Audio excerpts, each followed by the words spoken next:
बच्चों, आज आप मेरे साथ आपकी पाठ्य पुस्तक बसंत भाग 3 का पाठ 15 पढ़ रहे हैं, जिसका नाम है सूरदास के पद। और इन पदों को लिखा है हमारे कवि सूरदास जी ने।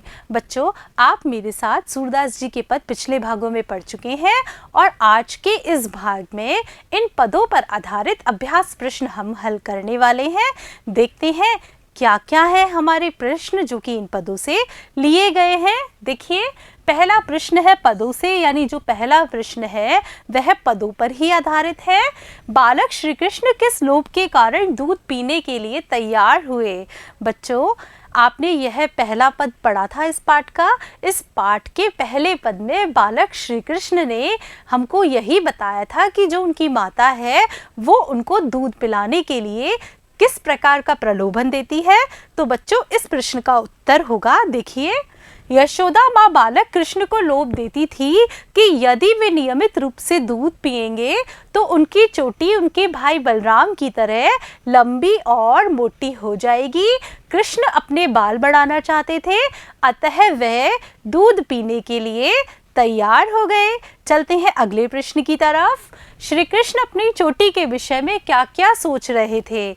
बच्चों, श्री कृष्ण भगवान अपनी चोटी से बेहद स्नेह करते थे और उस चोटी के बारे में वो क्या क्या सोचते हैं। देखिए, श्री कृष्ण अपनी चोटी के बारे में सोचते थे कि उनकी चोटी दूध पीने से बलराम भैया की चोटी जैसी लंबी और मोटी हो जाएगी, इसलिए माता यशोदा हर रोज उन्हें दूध पिलाती थी और फिर भी जो उनकी चोटी है वह बिल्कुल नहीं बढ़ रही थी। चलते हैं अगले प्रश्न की तरफ, देखते हैं क्या है। दूध की तुलना में श्री कृष्ण कौन से खाद्य पदार्थ को अधिक पसंद करते हैं? बच्चों, आप लोगों ने प्रथम पद पढ़ा ही है, जिसमें आपने देखा कि श्री कृष्ण भगवान सिर्फ एक ही लालच से दूध पीते हैं। कौन से लालच से? कि उन्हें बलदाऊ भैया जैसे, उन्हें बलराम भैया के जैसे अपने बाल लंबे और मोटे करने हैं और उन्हें दूध पीना बिल्कुल अच्छा नहीं लगता था, लेकिन फिर भी वे दूध पीते थे। तो बच्चों, यहाँ पर जो प्रश्न है वह यह है कि आपको यह बताना है कि श्री कृष्ण भगवान को क्या खाना अच्छा लगता था। तो बच्चों, श्री कृष्ण भगवान को खाना सबसे अधिक माखन और रोटी खाना अच्छा लगता था, यानी उनको माखन और रोटी खाना बहुत अच्छा लगता था। चलते हैं अगले प्रश्न की तरफ, देखते हैं। ते ही पूत अनोखो जायो पंक्तियों में ग्वालन के मन में कौन कौन से भाव मुखरित हो रहे हैं? बच्चों, ये जो आपका प्रश्न है यह दूसरे पद पर आधारित है, जिसमें क्या होता है, श्री कृष्ण भगवान बहुत अधिक शैतानी करते हैं और जो ग्वालन होती हैं, गोपियाँ होती हैं, वो उनकी शिकायत लेकर यशोदा मैया के पास आती हैं और यशोदा मैया से ये पंक्ति कहती हैं, ते ही पूत अनोखो जायो, यानी कि इस दुनिया में तुमने सबसे अलग पुत्र पैदा किया है। तो इन पंक्तियों से ग्वालन के मन में क्या क्या भाव रहे होंगे, यानी जब उन्होंने यशोदा मैया से यह बात कही होगी तब ग्वालिन के मन में क्या क्या भाव उमड़ रहे होंगे, आपको इस प्रश्न के उत्तर के रूप में लिखना है। आइए लिखते हैं। गोपी की इन पंक्तियों में शिकायत के रूप में उल्हाना के भाव मुखरित हो रहे हैं, क्योंकि बार बार शिकायत करने पर भी यशोदा मैया कुछ नहीं कहती है और बालक कृष्ण घर में घुसकर माखन दही खाने के अलावा उनका नुकसान भी करता है। इसके साथ ही चोरी खुद तो करता ही है और अपने खाने पीने के सामान अपने साथियों को बांट देता है। लगता है, इस बात पर ही वो कहती हैं कि लगता है तुमने ही इस संसार में सबसे अनोखा पुत्र पैदा किया है। चलते हैं अगले प्रश्न की तरफ। मक्खन चुराते और खाते समय श्री कृष्ण थोड़ा सा मक्खन बिखरा क्यों देते हैं? बच्चों, श्री कृष्ण भगवान मक्खन तो चुराते हैं, चुराने के साथ साथ वो कुछ मक्खन तो फैला देते हैं और कुछ मक्खन खाते हैं। तो आपको यह बताना है कि वे ऐसा क्यों करते होंगे। बच्चों, श्री कृष्ण बहुत छोटे थे और जो छीका हुआ करता था वह बहुत ऊंचा हुआ करता था और जब वह छीके से मक्खन की चोरी करते थे तो थोड़ा सा मक्खन इधर उधर बिखर जाता था, क्योंकि उनका जो हाथ है वह छीके पर अच्छी तरह नहीं पहुंच पाता था। श्री कृष्ण ऐसा जानबूझकर भी करते थे ताकि उनकी चोरी पकड़ी जाए और माँ उनसे नाराज़ हो जाए और माँ को मनाने के लिए उन्हें अवसर मिल जाए। चलते हैं अगले प्रश्न की तरफ, देखते हैं क्या है।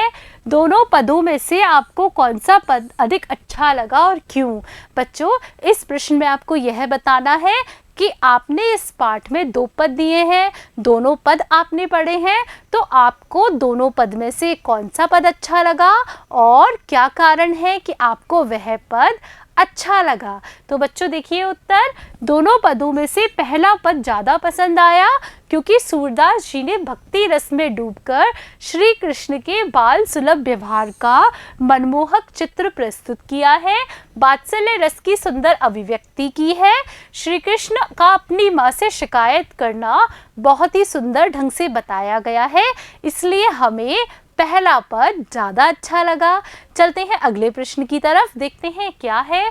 बच्चों, ये जो प्रश्न है यह हमारा अनुमान और कल्पना पर आधारित है, यानी कि आपको क्या करना है, आपको इस प्रश्न को पढ़ना है और अपनी कल्पना शक्ति का प्रयोग करते हुए अनुमान लगाकर इस प्रश्न का उत्तर देना है। देखिए, दूसरे पद को पढ़कर बताइए कि आपके अनुसार उस समय श्री कृष्ण की उम्र क्या रही होगी।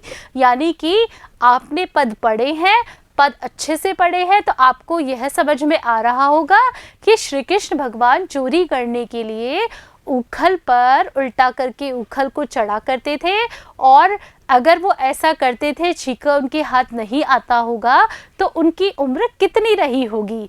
तो बच्चों, उस समय श्री कृष्ण की उम्र लगभग 7-8 वर्ष की रही होगी, क्योंकि तभी तो सावधानी बरतने पर भी चोरी का भाव उनके मन में रहता था, और जिस हड़बड़ाहट के कारण और उतारते समय मक्खन उनके हाथों से गिर जाया करता था। बच्चों, आज आपने मेरे साथ आपकी पाठ्यपुस्तक बसंत भाग 3 का पाठ सूरदास के पद पर आधारित अभ्यास प्रश्न हल किए। बच्चों, मुझे पूरा विश्वास है कि आपको इन प्रश्नों के उत्तर बहुत ही अच्छे ढंग से समझ में आ गए होंगे तथा इन प्रश्नों के उत्तर आपको यही याद हो गए होंगे। बच्चों, इस पाठ के अगले भाग में मैं आपके लिए व्याकरण से संबंधित एक विशेष प्रकरण लेकर आने वाली हूँ। तब तक के लिए नमस्कार बच्चों।